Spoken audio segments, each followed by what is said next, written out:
বার্সেলোনাকে ডুবিয়ে সেমিফাইনালে এমবাপ্পের পিএসজি। গল্পটি হয়তো একটি লাল কার্ডের।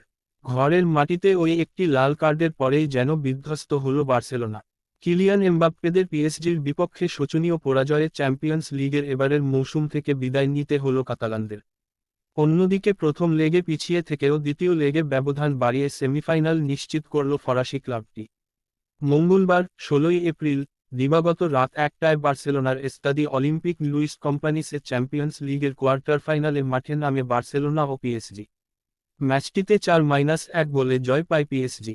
প্রথম লেগে ৩-২ গোলে জয় পেয়েছিল বার্সা, কিন্তু ফিরতি লেগে ঘরের মাঠে নামে একটি ভুলে যেন সব শেষ হয় দলটির। ম্যাচের ১২ মিনিটে রাফিনিয়া গোল করে বার্সাকে এগিয়ে নিলেও গতিপথ পাল্টে যায় ২৯ মিনিটে।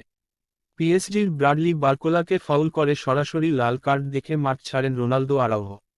এরপরেই স্বাগতিক বার্সার ওপরে